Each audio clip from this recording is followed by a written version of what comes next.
Oremos, queridos. Pai querido, eu te peço agora, humildemente, que essas palavras dos meus lábios, assim também este meditar do meu coração, que eles sejam agradáveis diante da tua presença. Fala, Senhor, porque nessa manhã e sempre é a tua voz que nós tanto queremos e precisamos ouvir. Assim seja, em nome de Jesus, para a honra e glória do teu santo nome. Amém. Podeis sentar.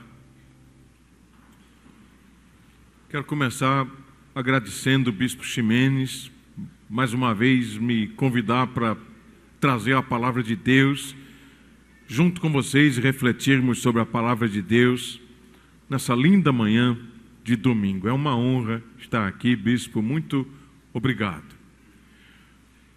Quero começar dizendo que eu escolhi como tema da nossa reflexão essa frase pequenina, mas cheia de significado: todos os meios te chegarão.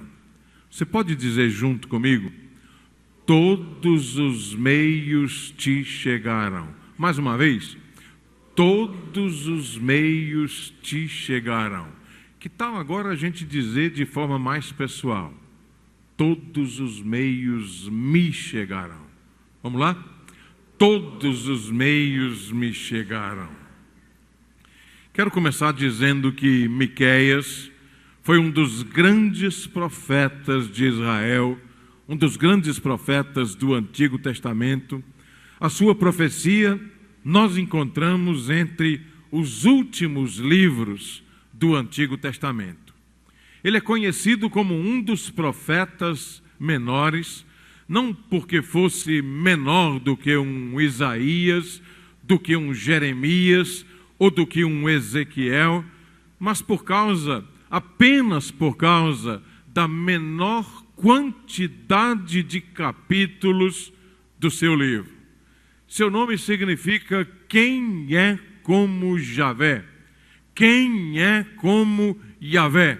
É o mesmo que dizer quem é como Deus. Como ele mesmo nos informa, logo no primeiro versículo do capítulo 1 da sua profecia, ele era natural de uma cidade bem pequenininha, um lugarejozinho chamado Moresete, daí ele ser um morastita. Todas as pessoas que nasciam, que moravam em Moresete, terminavam sendo morastitas, como nós somos recifenses, pernambucanos. A pesquisa histórica, ela vai nos dizer que a profecia de Miqueias nós encontramos lá pelos idos dos anos 750 até aproximadamente 700 antes de Cristo. Ele profetizou, esse homem, durante 3 reinados. Ele viu os reinados de Jotão, de Acás e de Ezequias, e nesse tempo foi responsável por trazer a palavra de Deus. É certo que ele foi contemporâneo de 2 grandes profetas, Isaías e também do profeta Amós. O contexto histórico por trás das páginas da sua profecia é bem parecido com esse dos outros profetas que estão todos ali, mais ou menos alinhados no final do Antigo Testamento. Israel, meus queridos e minhas queridas, já era uma nação dividida entre Reino do Norte e Reino do Sul. Essa divisão aconteceu logo depois da morte do grande rei Salomão. O povo estava completamente aprofundado na prática de pecados, na prática de excessos. O texto nos diz, veja só que coisa, o sistema judiciário daquela época estava corrompido. Havia um espírito de idolatria que tomava conta de todos os estratos e esferas da sociedade.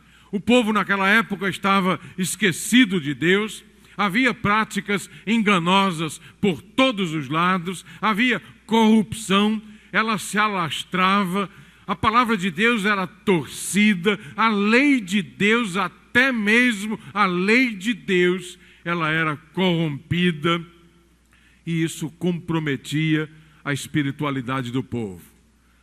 Outra coisa, havia um enriquecimento ilícito, e esse enriquecimento ilícito se dava, como sempre, às custas do povo. O sistema financeiro daquela época, ele era impiedoso com os mais pobres. Tudo se conquistava através de propinas, através de favores políticos, até mesmo a religião estava contaminada por esse tipo de práticas. Todas elas avessas ao espírito da lei de Deus. Agora veja que, para dar sustentação a um sistema assim, no tempo de Miqueias, havia sacerdotes que ministravam de acordo com os interesses da corte. Eles falavam tudo de acordo com os interesses do rei, da monarquia e dos poderosos. Eles não se importavam com a palavra de Deus. Eles não se importavam em obedecer a palavra de Deus. Tudo que valia era fazer um discurso que agradasse o rei, que agradasse os políticos, que agradasse a monarquia. Além dos sacerdotes alugados para dizerem aquilo que os seus governantes queriam que eles dissessem, nós também encontramos nessa época aqueles que nós bem podemos chamar de profetas profissionais. Profissionais aqui, por favor, entre aspas. Também eram homens alugados para proferir uma palavra, para anunciar uma profecia, também alinhada com os interesses da classe governante. Eles falavam de paz quando não havia paz. Eles falavam de prosperidade quando não havia prosperidade. Eles diziam, tudo vai dar certo, tudo vai sair bem, vivendo na prática de excessos, contaminando e corrompendo a palavra de Deus e enganando as pessoas com esse tipo de profecia.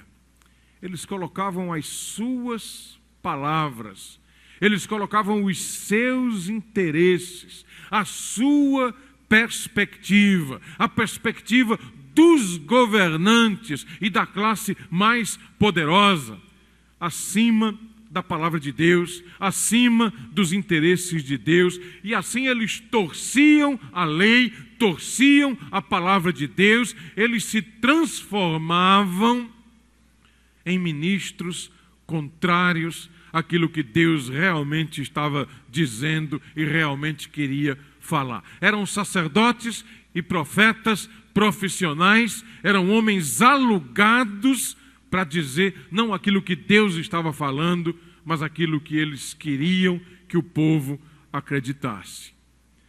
Nós aqui precisamos de muita atenção e muito cuidado, porque qualquer um, mesmo hoje em dia, pode fazer a mesma coisa.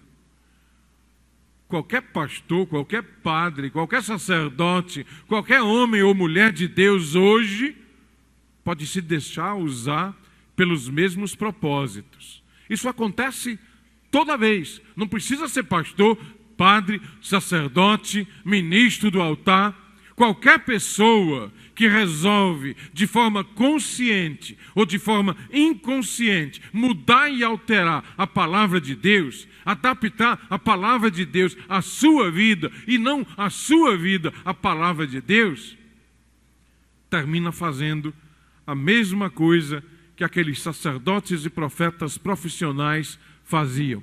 Termina torcendo e corrompendo a palavra de Deus a bem dos seus próprios interesses.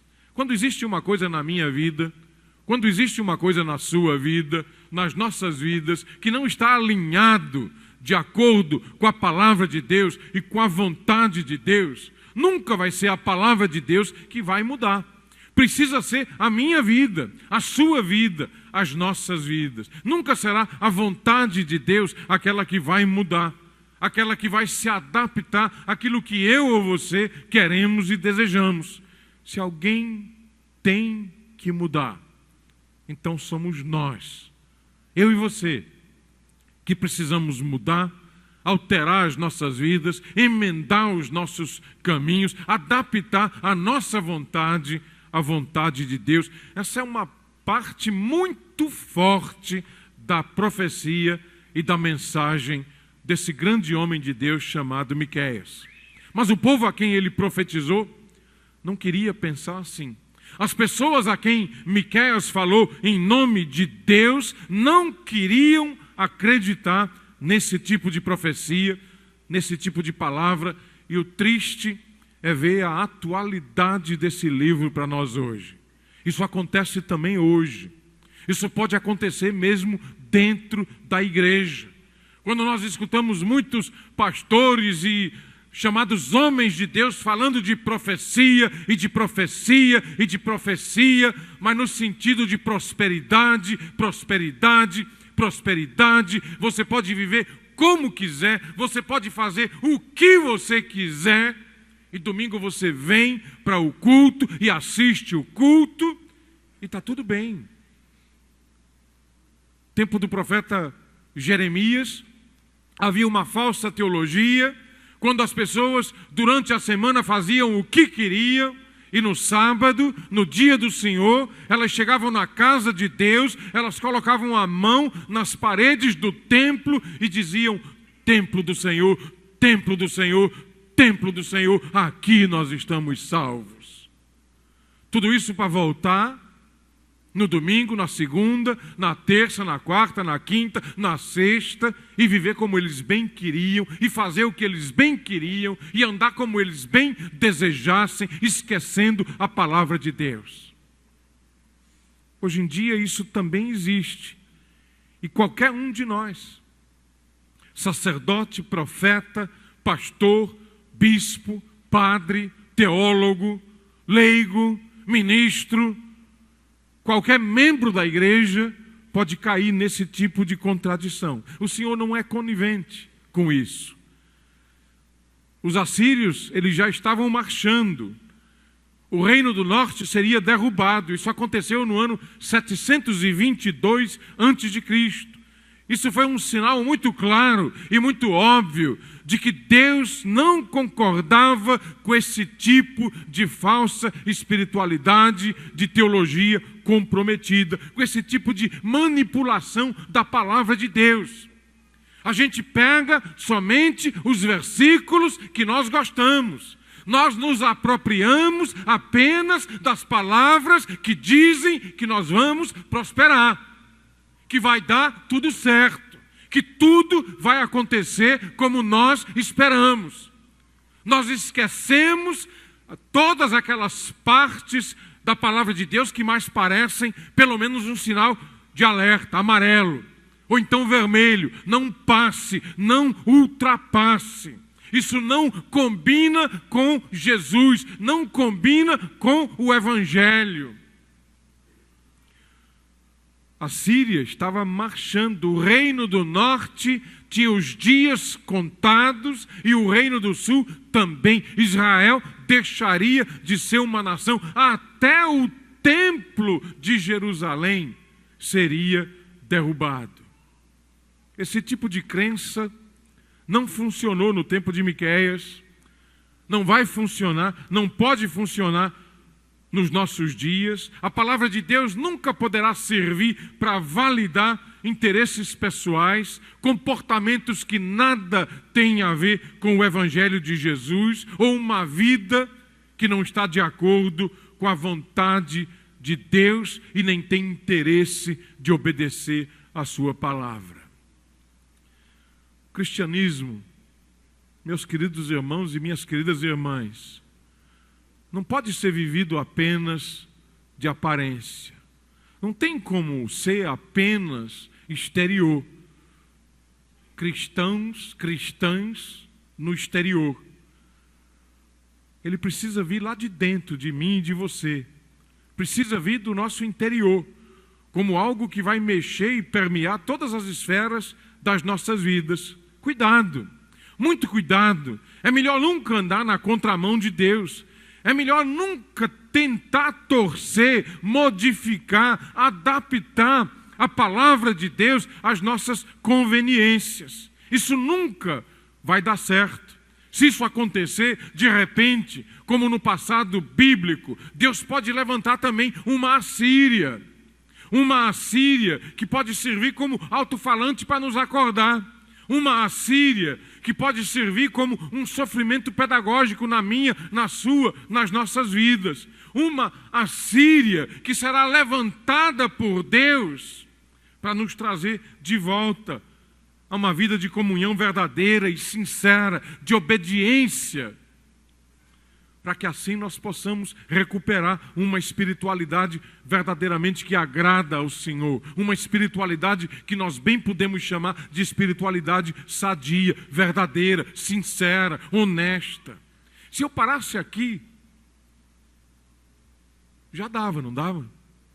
Se eu parasse aqui, sabendo somente isso sobre o livro de Miqueias, nós já aprendemos alguma coisa, se não muita coisa, que eu considero extremamente importante para mim e para você, para todos nós hoje, para a igreja de Jesus hoje. Porque nós hoje vivemos uma época em que a igreja pouco tem influenciado o mundo. Nós hoje vivemos uma época em que o mundo tem influenciado a igreja. Não é a igreja que está indo no mundo, mas o mundo que cada vez mais entra na igreja. Não é a luz da igreja que tem dissipado a escuridão do mundo, mas muitas vezes é a escuridão do mundo que tem diminuído a luz dentro da igreja. Essa é uma palavra importante, sobre a qual nós precisamos pensar e refletir. Se eu parasse aqui, isso já seria suficiente. Mas ainda tem mais. Tem algumas coisas que considero tão valiosas ainda na profecia de Miqueias. Você lembra que eu falei de profetas profissionais? Eles existiam. Sabe, Miqueias, ele não era um profeta profissional, entre aspas. Miqueias era um leigo. Podia ser considerado um amador, mas foi um homem escolhido por Deus. Um homem grandemente usado por Deus. Deus é soberano. Ele pode usar quem Ele quer.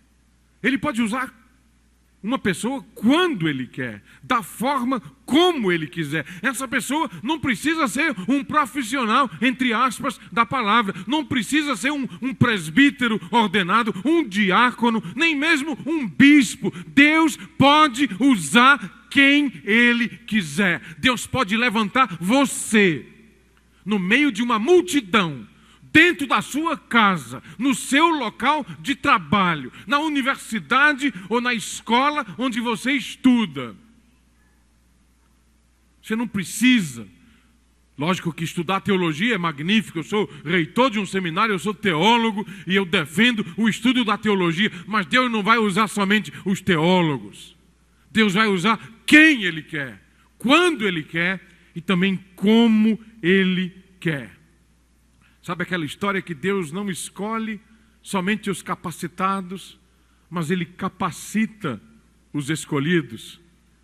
Isso quer dizer muita coisa. Deus pode usar qualquer um de nós aqui, mesmo que uma pessoa não seja a mais qualificada, não seja a mais conhecida, não seja a mais indicada para uma determinada tarefa, obra ou ministério. Deus pode acontecer na vida dessa pessoa, assim mesmo como Ele fez na vida de Miqueias, e de repente Ele pode usar essa pessoa, esse homem, essa mulher, esse jovem, essa jovem. Deus pode usar muitas vezes até mesmo uma criança, uma pessoa idosa, que pensa que já viveu tudo o que podia viver, e de repente Deus acontece na sua vida, como aconteceu na vida de Noé, de Abraão, de Moisés, e usá-la grandemente no seu trabalho. Nunca se despreze, viu? Nunca pense que nada pode acontecer. Nunca pense que Deus não tem como usar você. Nunca pense, eu não tenho as prerrogativas, eu não tenho a qualificação necessária. Veja Miqueias, ele era um profeta amador, não podia ser considerado um profeta profissional, entre aspas, mas Deus usou esse homem grandemente. Quer ver só uma coisa? Eu disse que ele foi contemporâneo de Isaías e de Amós também. Isaías era um grande profeta. Ele era de linhagem real. Ele pregava a palavra de Deus na corte. Ele muitas vezes pregou no palácio, para o rei, para os príncipes e também para os governantes. Isaías profetizou lá em Jerusalém. Miqueias, Deus foi buscar lá em Moresete, um lugarejozinho pequenininho que ninguém conhecia. Não fosse por esse livro, provavelmente nós nunca iríamos ouvir falar nada desse lugar. Isaías era extremamente conhecido. Miqueias era um desconhecido de uma cidade pequena. Isaías era um profissional, aqui no melhor sentido da palavra de Deus. Miqueias era um profeta amador, um leigo, escolhido por Deus, usado por Deus. Isso reforça a tese: Deus usa quem Ele quer, quando Ele quer e como Ele quer, e isso é muito forte na profecia de Miqueias. Não tem um versículo dizendo isso. Não tem um versículo, capítulo 1, versículo 10, diz: Deus usa quem Ele quer, como Ele quer e quando Ele quer. Não, mas estudando o livro, nós sabemos que é assim. Uma coisa que muito me encanta na vida desse homem é que ele era um resistente, um verdadeiro resistente. Por excelência, um resistente. Ele resistiu os reis da sua época, 3 reinados. Ele resistiu à política da sua época. Ele denunciou todos os escândalos, propinas, corrupção, a palavra de Deus sendo torcida, esvaziada. Miqueias também resistiu a si mesmo. Mais fácil para ele teria sido ficar quieto, ficar calado, remar de acordo com a correnteza. Ele poderia também ter sido um profeta de aluguel. Ele poderia ter sido sustentado pela corte para dizer o que a corte queria que o povo acreditasse. Ele remou contra uma correnteza fortíssima. Ele negou a si mesmo para ser um verdadeiro pregador da palavra de Deus. Essa é uma bonita característica da espiritualidade de Miqueias, também uma coisa extremamente atual que nós precisamos para hoje, para mim e para você. Miqueias era um resistente.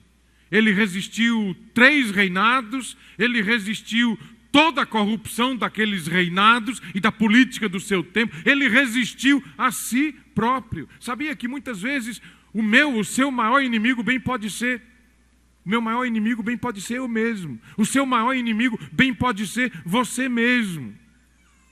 Quando você teima e insiste em se desviar da vontade de Deus, você será o seu maior inimigo. Muitas vezes, se não na maioria das vezes, a minha e a sua, a nossa luta, não é uma luta exterior. Nós não estamos lutando contra alguém que está à nossa frente. Muitas vezes nós estamos lutando contra nós mesmos. É uma luta interior e não exterior. É uma batalha travada dentro de nós. Nosso maior campo de batalha, muitas vezes, é a nossa própria mente. São os nossos próprios pensamentos que precisam ser dominados e escravizados perante a vontade de Deus. Tantas vezes a tentação que eu e você precisamos resistir, ela não vem de fora, ela vem de dentro mesmo. Querer fazer as coisas do meu jeito, querer fazer as coisas do seu jeito, do nosso jeito, e não do jeito de Deus. Aqui também vejo que Miqueias era um resistente. Ele tinha essa maneira de lidar com a vida, resistir a si mesmo, resistir a toda essa correnteza contrária da sua época e da cultura do seu tempo. Resistir a si mesmo, às tentações, resistir à tristeza, à depressão, ao medo, à incredulidade, à impaciência, à ansiedade. Você já pensou que inimigo nas nossas vidas a ansiedade não termina sendo, a incredulidade, o medo, tantas vezes? Miqueias foi um resistente, foi um combatente. E assim ele se torna uma fonte de inspiração para mim e para você hoje. para todos nós que também hoje precisamos resistir. Dessa tal espiritualidade de resistência, eu ainda chamo sua atenção para uma outra característica da espiritualidade de Miqueias, que também você não vai encontrar num versículo, capítulo 2, versículo 4. Não está num versículo. Mas nas entrelinhas do seu livro e da sua profecia, nós bem podemos dizer que Miqueias desenvolveu uma espiritualidade de repetição. Quando eu digo isso, eu quero dizer que Miqueias não estava dizendo nada de novo. Ele não estava com uma mensagem que ninguém nunca tinha falado, ninguém nunca tinha dito. Ele foi contemporâneo de Isaías, de Amós. Isaías e Amós estavam pregando a mesma coisa. Ele está alinhado com a profecia do final do Velho Testamento. E esse pequeno, grande detalhe, para mim grandiosíssimo, da espiritualidade de Miqueias, como além de ser uma espiritualidade de resistência, também ser uma espiritualidade de repetição, é também muito necessário hoje em dia. Nós vivemos no tempo da pós-modernidade, no tempo da relativização da verdade. A verdade é a verdade de cada um, é a sua verdade, é o seu evangelho, é o seu jeito de entender, de compreender e de querer fazer as coisas. Como disse há pouco, a igreja tem muito menos influenciado o mundo e muito mais tem sido influenciada pelo mundo. Nós vivemos num tempo de distração, numa cultura de distração. Numa época assim, onde as pessoas cultuam o corpo e a aparência, o que elas parecem ser, você pode estar terrivelmente sofrendo, vivendo uma depressão das piores, atravessando um deserto, mas tira uma foto bem bonita, com uma paisagem bonita atrás, e coloca no Face, no Instagram, onde quer que seja, e todo mundo pensa que você está ótimo, que você está ótima. Mas aquilo é só por fora. Miqueias estava repetindo a mesma coisa que Isaías, repetindo a mesma coisa que Amós. Não havia nada de tão novo assim na sua profecia, mas nós precisamos disso hoje. Lembro de uma jovem lá na Suíça, mãe, bebezinho pequenininho, uma vida profissional intensa. Ela trabalhava praticamente 3 expedientes. O marido não queria nada com a vida. Sabe o que é nada com a vida? É nada. Por todo lado essa mulher prendia versículos da Bíblia. No espelho do banheiro, na porta do quarto, na porta de casa. Ela fazia cartõezinhos e colocava na bolsa. E onde ela estava, num ônibus ou num trem, onde ela precisava esperar um médico, ou o que quer que fosse, uma fila de banco, ela abria a bolsa, pegava aqueles cartõezinhos e começava a lembrar para si mesma: tudo posso naquele que me fortalece. O Senhor é a minha luz e a minha salvação. Eu não preciso ter medo. Se o Senhor é por nós, quem será contra nós? A palavra de Deus é lâmpada, é luz para o meu caminho. Ela disse: eu faço isso, pastor, eu repito sempre, eu fico ensinando os meus pensamentos. Eu já sei de cor, eu já repeti tanto, que eu nem preciso mais tirar da minha bolsa. Sabe aqueles cânticos de Taizé, bem pequenininhos, cânticos de apenas 2 linhas, gosto tanto. Tem uma aula de segunda-feira lá na Catedral da Santíssima Trindade de Bíblia, o curso de formação. Eu não começo de outro jeito. A tua palavra escondi, no meu coração escondi, para eu não pecar, contra ti não pecar, a tua palavra escondi. No meu coração escondi, tua palavra escondi, para eu não pecar, contra ti não pecar, tua palavra escondi. Você canta isso 1 vez, 2 vezes, 3 vezes, 4 vezes. E daqui a pouco você está na semana tendo que tomar uma decisão grande e aquele cântico vem, o Espírito Santo usa E você escuta aquilo lá dentro da tua cabeça, na tua mente, no teu coração. E aí, em vez de seguir a sua própria vontade, você lembra da vontade de Deus, da palavra de Deus, que você é servo, que você é serva e que precisa obedecer. E tomar decisão como cristão, como cristã. Porque ser cristão dentro da igreja, na hora do culto, é maravilhoso. Vamos ficar em pé, por favor?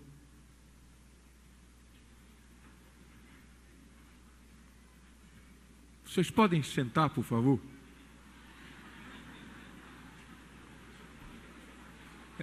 É muito fácil.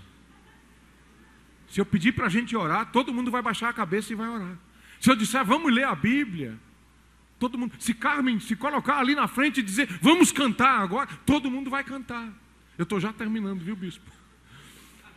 Mas eu só queria deixar bem claro, dentro da igreja é muito fácil sermos homens e mulheres de Deus, cristãos e cristãs. Nós precisamos lembrar de tudo isso, aproximar essa palavra de Deus. Miqueias era um combatente, um resistente, uma espiritualidade de repetição. Ele lembrava, ele ensinava, ele domesticava os seus pensamentos e o seu coração, para que assim pudesse obedecer à palavra de Deus.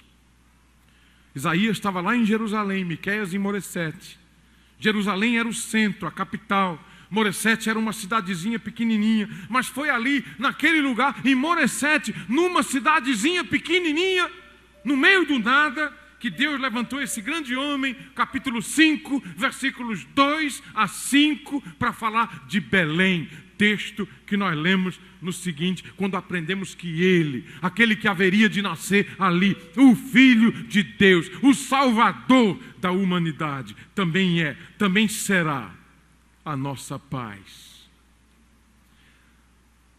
Numa cidadezinha pequenininha, profetizando sobre outra cidadezinha pequenininha.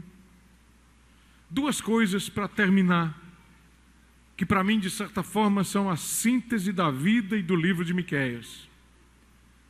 Em primeiro lugar, já estou terminando. Já passei muito, não foi, bispo? Mas eu vou terminar, viu? Abra bem os seus ouvidos, por favor, e ouça.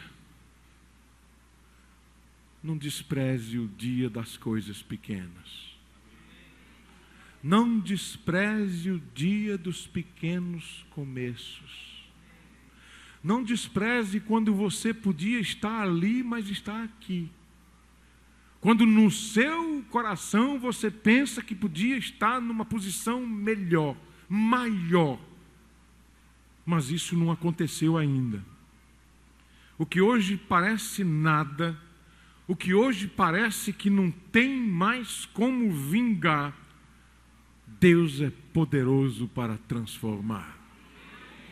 Deus é especialista em mudar o que todo mundo acha que não dá para mudar. Deus é especialista em transformar o impossível na coisa mais fácil do mundo, que num piscar de olhos, escute, receba, num piscar de olhos, pode mudar. Deus está trabalhando em você. Esse seu sofrimento bem pode ser pedagógico. Deus pode estar agindo através de uma situação, de um lugar, para colocar você em outro lugar, em outra situação. Em segundo lugar, não esqueça, de onde você menos espera, da situação mais improvável possível e imaginável, Deus pode estar fazendo nascer um grande milagre, onde o impossível vai acontecer. Belém para mim é sinônimo disso. Grandes possibilidades. Uma cidadezinha pequenininha, ninguém dava nadinha por ela. Mas ali haveria de nascer o Salvador da humanidade. Quantas coisas grandiosas não estão escondidas através de pequenos começos. Quantos milagres não começam a acontecer nos lugares menos esperados e nas situações mais improváveis. Belém, para mim, não é apenas uma cidade, é sinônimo de lugar, situação onde tudo pode acontecer. Eu gosto muito de chamar Belém de Belém dos impossíveis. Metáfora de esperança. Um lugar pequenininho, uma situação improvável, onde grandes coisas podem acontecer. Minha filha, um dia desse, Emily, ela não está aqui hoje, mas ela leu isso em algum lugar, em algum livro, e ela passou para mim essa palavra, e eu achei tão bonita, e eu quero terminar deixando isso com você. Nós vivemos num tempo de crise, numa época de crise, uma crise muito grande. Todo dia, essa é a palavra que nós mais ouvimos, a crise, na política, na economia, na segurança, no mundo, no Brasil, em Recife, na igreja, na família, em todo lugar. Mas o texto dizia alguma coisa mais ou menos assim. Crise é uma das palavras mais faladas hoje em dia. Eu prefiro a palavra milagre. Crise é o machado cair na água. Milagre é o machado flutuar. Crise é o gigante Golias zombar e afrontar o povo de Deus. Milagre é o pequenino Davi derrubá-lo. Crise é ter só um pouquinho de farinha numa vasilha para comer e esperar a morte. Milagre é a multiplicação dessa farinha que se transforma no sustento de uma família. Crise é faltar água no deserto. Milagre é ver a água jorrando da rocha no meio do deserto. Crise é a perseguição contra os cristãos. Milagre é o perseguidor se converter e se tornar um dos maiores apóstolos. Crise é estar doente há 12 anos. Milagre é tocar Jesus e ser curada. Crise é ver milhares de inimigos prontos para avançar. Milagre é vencê-los com apenas 300 homens, como foi o caso de Gideão. Crise é ninguém acreditar que você pode ser alguém. Milagre é ver tudo que Deus pode fazer na tua vida. Crise é viver sem Cristo. Mas quem tem Jesus não vive em crise. Por isso diga de todo o seu coração: eu não vivo em crise, eu vivo em Cristo. Amém? Eu não vivo em crise, eu vivo em Cristo. Todos os meios te chegarão. Todos os meios te chegarão. Tudo que Deus planejou para a sua vida, a despeito de todos os seus inimigos e de tudo que hoje te empurra, nada, nenhuma de todas as palavras do Senhor vai deixar de se cumprir na sua vida. Amém? Todos os meios te chegarão. Deus abençoe sua palavra.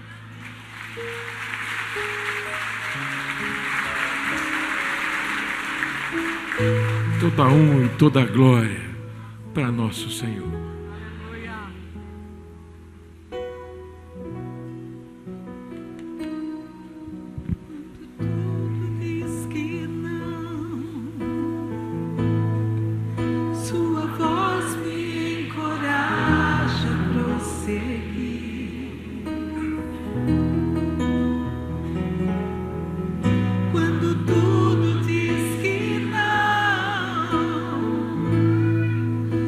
Parece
Esse é o Deus a quem servimos, o Deus que toma o impossível e o transforma em realidade.